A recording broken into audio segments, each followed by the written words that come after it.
This is an important piece of paper, and it becomes more and more important as you fill in your days, as you move through the labyrinth of your year. And so I like to make it a little bit special.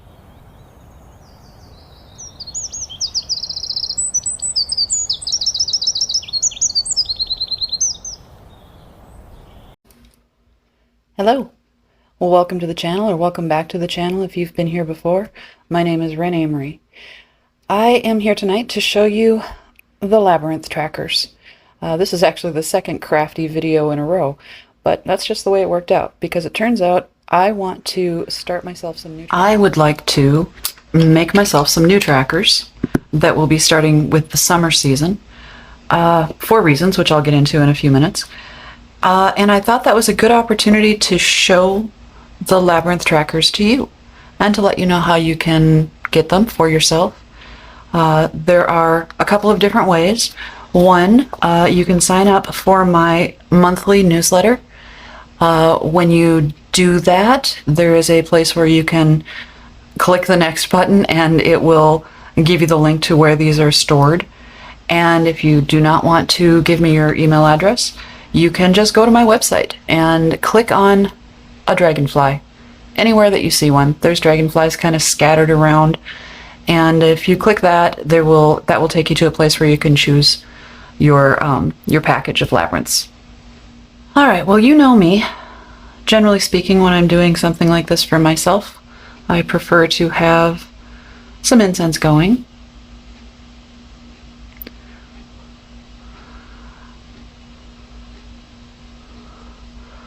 But I also set it away so that you can not have your view obscured. So, what is a labyrinth tracker? Let's show you, this one. We'll just pick one. All right. There are several different designs, and I'll page through those in a second. But the way they work is as follows. Down here at the base of the labyrinth, it says December. And this is the 1st, the 2nd, the 3rd, the 4th, and so on. And it goes like this in a labyrinth path,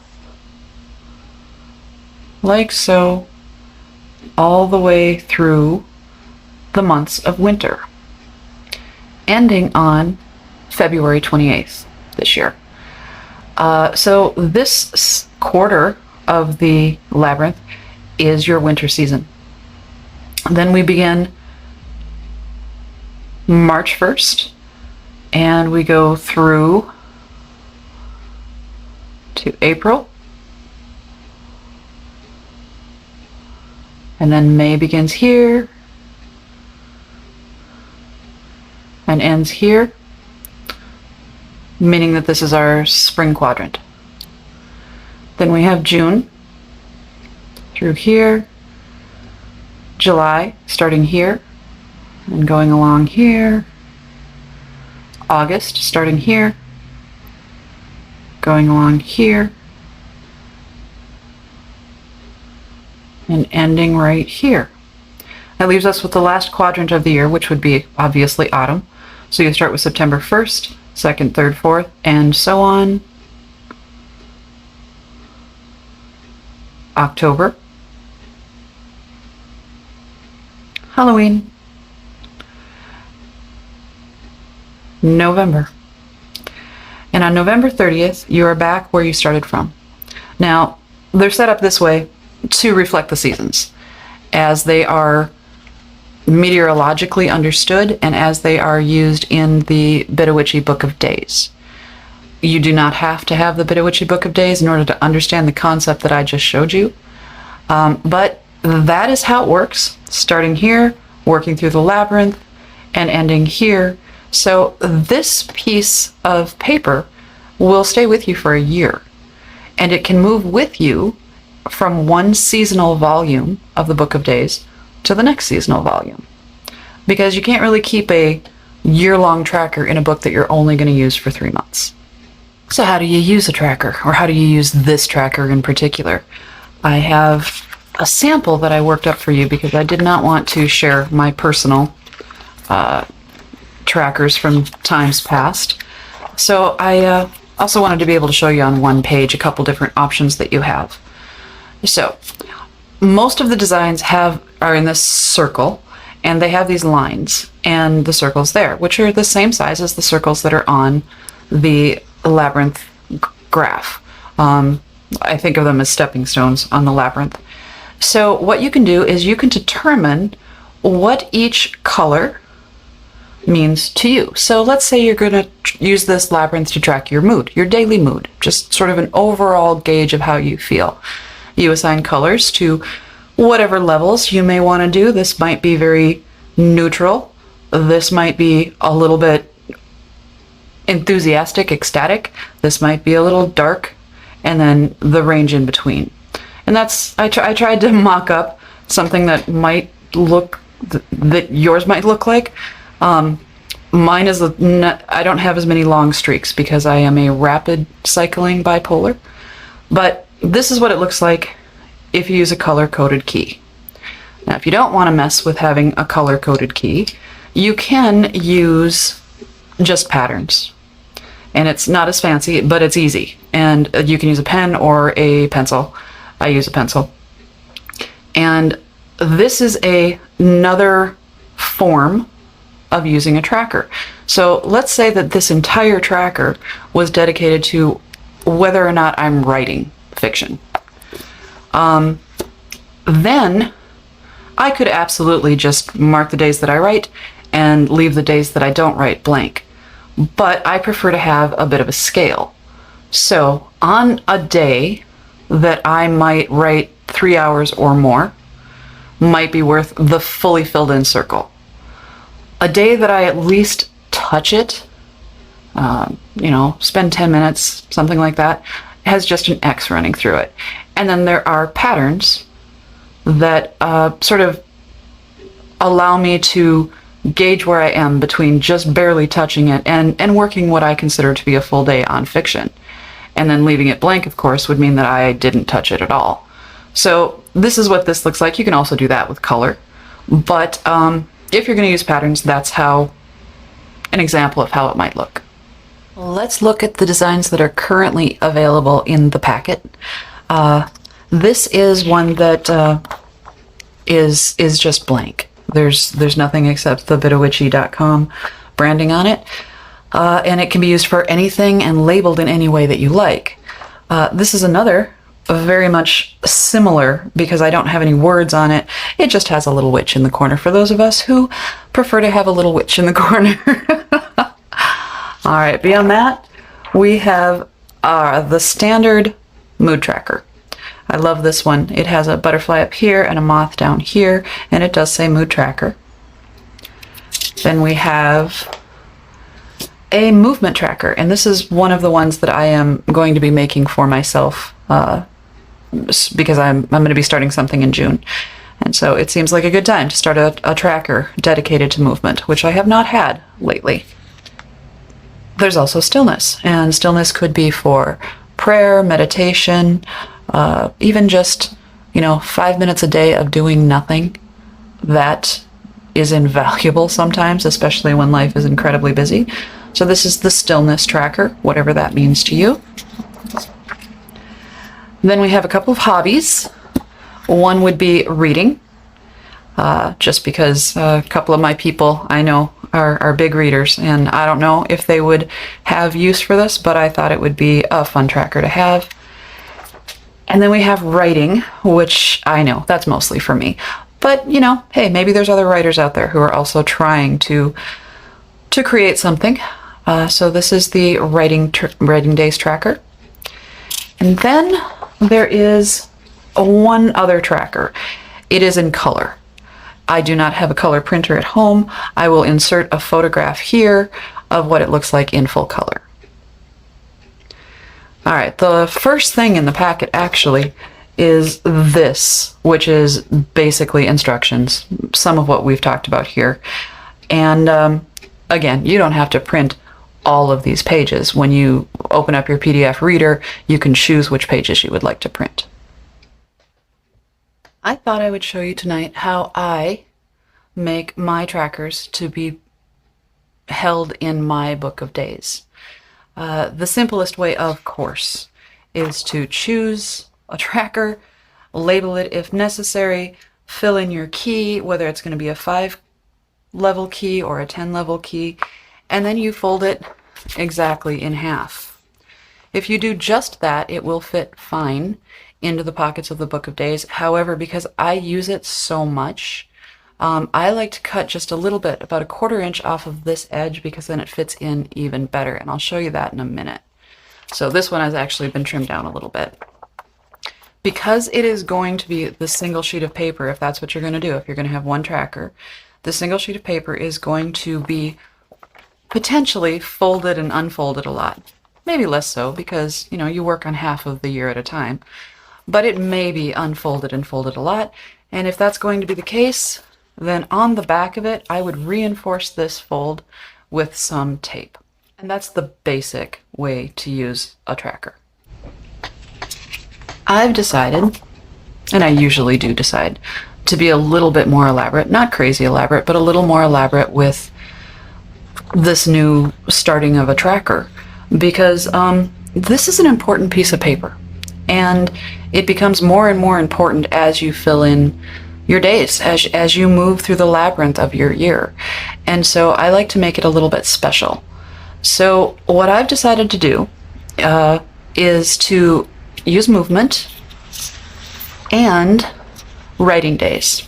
Now, the reason I'm starting a brand new writing days, I do have a current and active writing days, which I'm going to tell you is mostly blank, because I have been spending a lot of time working on the business, and I haven't touched fiction, for almost a year. Almost a year. So there were a few days, but it's kind of a sad tracker. And I have an arrangement with a friend of mine where we're going to try and do some kind of intensive writing over the summer at least, and then hopefully that will kickstart me into making more time for my writing. So I'm going to make a double-sided tracker that will be sort of my main companion from June to June. Now that's especially interesting because next June, when I'm supposed to start a brand new tracker, I should be moving to a different state entirely. So this particular time in my life feels kind of auspicious for starting new things. I have 1 year left before, once again, my life is going to change a great deal. So I thought now was a good time to start some new trackers. All right, I'm going to get some things out of the way. Don't need this, and I don't need this for this part of this construction. I went through my washi tape and I found, I hope I have enough. I found one of my favorite washi tapes. It's just really pretty, and I think it's sort of applicable to all 4 seasons, which is nice. And so I'm hoping it's enough for me to be able to do this. And, all right, just as simple as the first step is to line up your edges very, very carefully. As best you can. Both pages together. You want the crease to be the same on both pages, front and back. Crease it like so. And you're going to see that line goes mostly through the middle track. In order to keep the labyrinth connected and so on, it's not exact. But, so that is step 1. The next thing I'm going to do, now that they're folded together, is I'm going to take a ruler and I'm just going to nick off, actually, let me show you before I do that. So this is a book of days, and this is a pocket within the book of days. It's already been made last week. This does fit. When you fold sheets of paper, you can kind of shuggle it down into the pocket. It's not that hard, especially if it's got a little heft to it when you double it up like that. But I personally want it to move very, very freely. So I'm going to line up, just to make sure I get it straight. I use the longer lines where the inches are marked right at the edge of the paper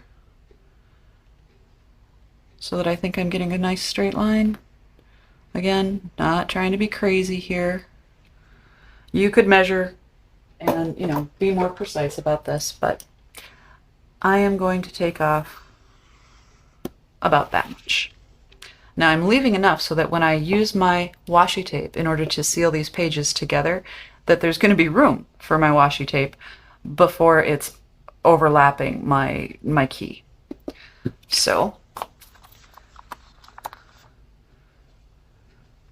you guys know how much I love doing crafts on camera.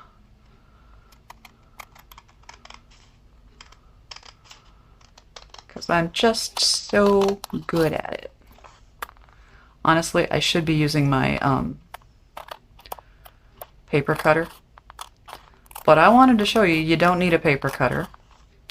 You don't need anything fancy in order to do this. You could absolutely use Scotch tape, electrical tape, masking tape, glue. I'm flattening it out so that the paper doesn't bend as I cut. There. Almost there. And you can laugh at how awkwardly I did that. But in the end, I have now made the whole thing just a little bit narrower. Okay, I paused the video so that I could fetch some Scotch tape and some glue, and so that I could look through my washi tape some more, because I just don't think there's going to be enough actual tape on this for me to do the full frame that I'd like to do. So I found another design that I like quite a lot, which, by the way, this is kind of a fun design because you can line up your it's easy to line up your tape and get it reasonably straight. So now I think I have everything I need to finish this. Alright, I'm gonna start by separating my two pieces of paper. You're always going to want to make sure that you've got them facing the same way. But for right now, I want to reinforce the fold line, and I'm going to do that with some Scotch tape, because again, this should be being opened and closed on a daily basis for a year.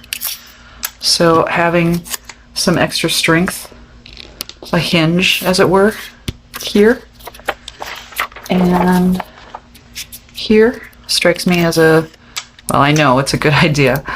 I've done it. And I'm darn near out of Scotch tape. Wow.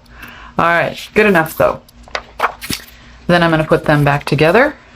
Make sure that they are both with the top at the top. So writing days and movement. And then just to make things a little bit easier, I'm going to take some glue stick. This is me being very determined that this is not going to fall apart on me. It probably does not need to be constructed at this level. It's just, I don't know. It's because I've also done some junk journaling, and I know that a couple of different layers of adhesive can be a very good idea.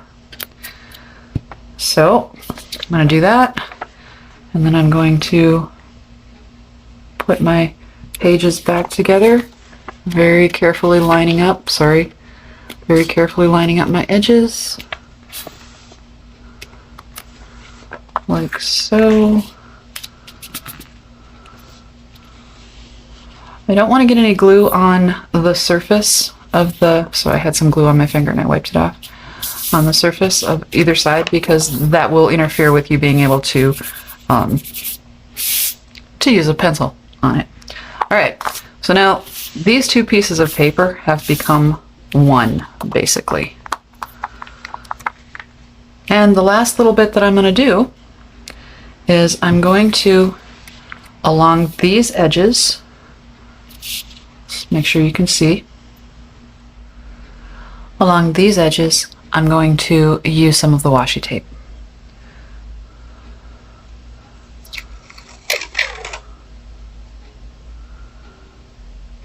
I don't know if you can see that. You can see through the tape just a little bit, which is helpful. As usual, I'm going to use a little more tape than is absolutely necessary, just because it makes my life easier. Did a pretty good job of getting that one straight. And then I'm going to fold this over carefully.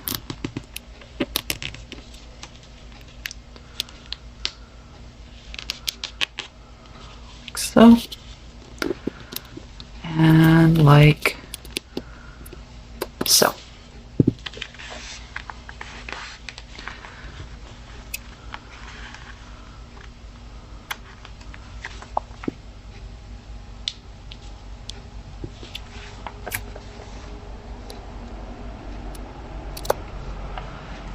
And then I'll do the same on the other side. I decided not to make you watch me struggle with with scissors, but this is how it turned out. I have my movement here. Of course, I still need to figure out what exactly I want to use as my key, and I'm not exactly sure yet, but this will be tracking my movement for the next year, and this will be tracking the days that I write for the next year. And that's it. That's all I have for you this week. Next week, I think we're going to be doing the reset of my personal altar space, as discussed in the summer book of days, because again, we're coming right up on summer. And I also do believe that will be next Friday. And then Tuesday, I think there's really actually truly going to be a tarot video. It's already filmed. It's already uploaded. I just need to do a little bit of editing, and I'm saving it till next week because I didn't get it done for this Tuesday. So I thought I'd give myself some breathing room. So if you want these, please check the description box below. There will be, I'm not allowed to make clickable links yet because my channel is very new. So that will come with time. But the link for my newsletter sign up, my monthly missive sign up form will be down there. And of course, as always, bitofwitchybooks.com if you decide to go via the dragonfly route. If you found this interesting, or if you appreciate the gift, please like this video. Please subscribe if you haven't already. And I will see you next time. Bye.